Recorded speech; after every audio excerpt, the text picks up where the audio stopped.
Hey guys, let's get more news about Steelers, but first, don't forget to subscribe and leave your like. Kaboly thinks Steelers are going shopping after cutdowns. Tuesday is the Pittsburgh Steelers' deadline to trim their roster down to 53 men. But it's not the deadline to stop constructing the roster. With over 1,100 players flooding the free agent market, the Steelers could search for depth and upgrades to the end of their roster. Steelers beat writer Mark Kaboly expects GM Omar Khan to be a busy man the rest of the week. Tweeting his thoughts Sunday, Kaboly said he thinks the Steelers will go shopping after cutdowns. It would track with what Khan's done his first 2 years post-cutdown. In 2022, he made 2 trades at the deadline, acquiring OG Jesse Davis and OLB Malik Reed. Neither player had an impact, and Reed proved to be an unwise trade, undersized and weak against the run as the team scrambled to replace TJ Watt after Week 1, but they were tweaks to try and upgrade the roster simultaneous to cutdowns. Last season was less active in terms of adding pieces.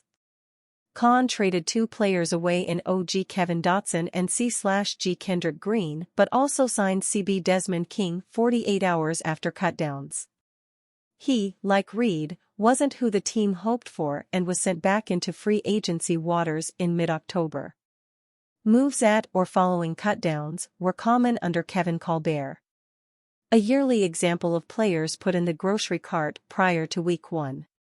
Of course, that list is a reminder that sometimes the items on the shelves are expired. King and Reed weren't successful additions. Witherspoon became a key piece down the stretch in 2021 before becoming fool's gold the following year. Dobbs threw 5 passes in 2020, Davis was only a special teamer, and Colquitt was cut before Halloween. Hayden was the biggest and best addition. Fast forward to 2024. Where could Pittsburgh use help? The secondary seems likely to receive at least one upgrade, if not more. Cornerback depth is weak on the outside and in the slot, and there's even an argument to be made for a 5th safety. Pittsburgh could have their eye on wide receiver while Brandon Ayuk's situation looms. Adding a stronger backup center than Ryan McCollum is plausible, and I've made the case for the team to add a pure special teamer, someone like ex-Steeler W.R. Miles Boykin or Philadelphia Eagles CB Zech McPherson. Sadly, my suggestion of Houston Texans' Brandon Hill is no more. It's difficult to believe the Steelers' roster that takes flight to Atlanta will consist of the same group of guys in the building right now. Pittsburgh has strength at many positions: running back, tight end, defensive line, and inside linebacker, but there are several spots worth addressing. Steelers called upon to claim 6'3" WR that's expected to be cut. The Pittsburgh Steelers could be shopping on the waiver wire at multiple positions after the NFL's 53-man roster cut down on August 27. And one area of need might be a wide receiver that can also play punt return gunner on special teams. This is a role that veteran Miles Boykin flourished in with the Steelers in 2023. Unfortunately, Boykin is now with the New York Giants, and he's expected to make the roster according to NYG beat reporter Dan Duggan, The Athletic.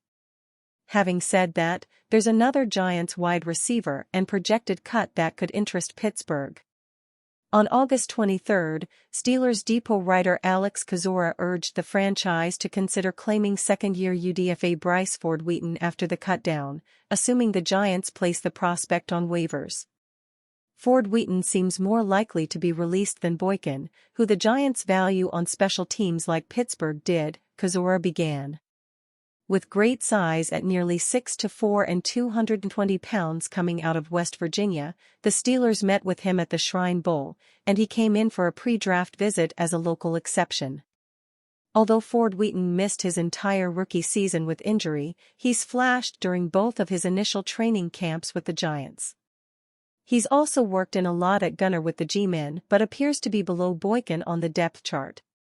While bringing multi-phase special teams value and size, he could fit as a number 5 receiver, Kozora concluded, regarding Ford Wheaton. Adding, this summer, he's made 1 tackle on the punt team. The Giants have a very deep wide receiver room in 2024, so Kozora couldn't rule out a reunion with Boykin on waivers either. How about replacing Miles Boykin with Miles Boykin, the Steelers analyst joked. If Boykin is the odd man out in New York, a quick flight back to Pittsburgh makes a ton of sense. Boykin offers little as a wide receiver, Kozora acknowledged, but is a great number 5 option. He can block and play in 13 personnel, but Boykin is, also, a top gunner and coverage man, on special teams.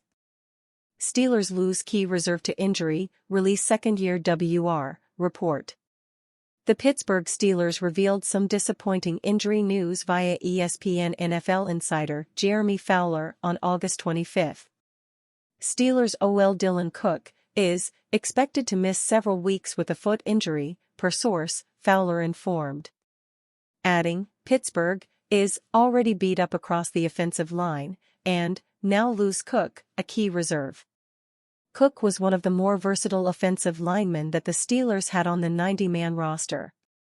He mostly played left tackle during the preseason according to Pro Football Focus, but has also suited up at right tackle and left guard in the past. With Cook now potentially beginning the season on the injured reserve, or being waived due to injury, Steelers Depot analyst Alex Kozora predicted 9 offensive linemen would make the initial 53 in Pittsburgh. Those players were Dan Moore Jr., Isaac Seumalo, Zach Frazier, James Daniels, Troy Fautanu, Broderick Jones, Spencer Anderson, Mason McCormick and Ryan McCullum. Of those 9, Moore, Fautanu and Jones should be the main 3 at offensive tackle, assuming they can remain healthy. The 2024 first-round selection, Fautanu, is currently recovering from an MCL sprain. Pittsburgh Post-Gazette insiders Jerry Dulac and Ray Fittipaldo have both expressed concern over the likelihood of his Week 1 availability. To make matters worse, Jones has been banged up throughout Camp 2. He's recently sported a right elbow brace according to Steelers Now beat reporter Alan Saunders. Seumalo, Frazier, Daniels, McCormick and McCullum would then profile as the interior offensive lineman on the 53, with Anderson becoming ultra-important as a reserve that can play both guard and tackle for the Steelers. Pittsburgh also released speedy second-year wide receiver T.J. Luther on August 25 per KPRC2 NFL insider Aaron Wilson. After a 1,000-yard receiving campaign at Gardner-Webb University in 2022, Luther first stepped onto the NFL scene as an undrafted returner option for the New York Jets in 2023. The deep threat later had a cup of coffee with the New England Patriots before ending up on the Steelers this summer. Luther was not expected to make the 53-man roster as a late off-season addition, but it was possible that he was competing for a practice squad job. That is no longer the case. It certainly feels like a possibility that the Steelers could look to bring in another center, tackle or wide receiver on the waiver wire should one pique their interest. Kozora weighed in on this theory on social media while responding to a fan.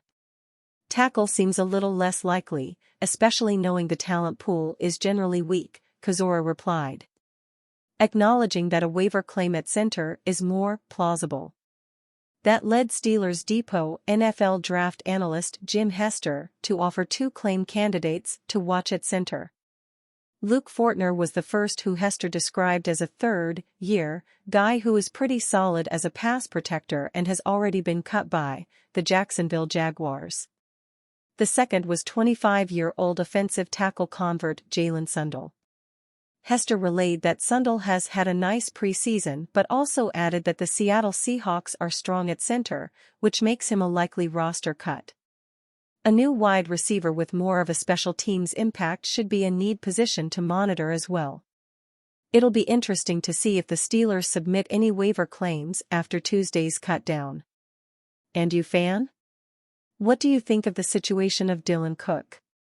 Leave your opinion in the comments.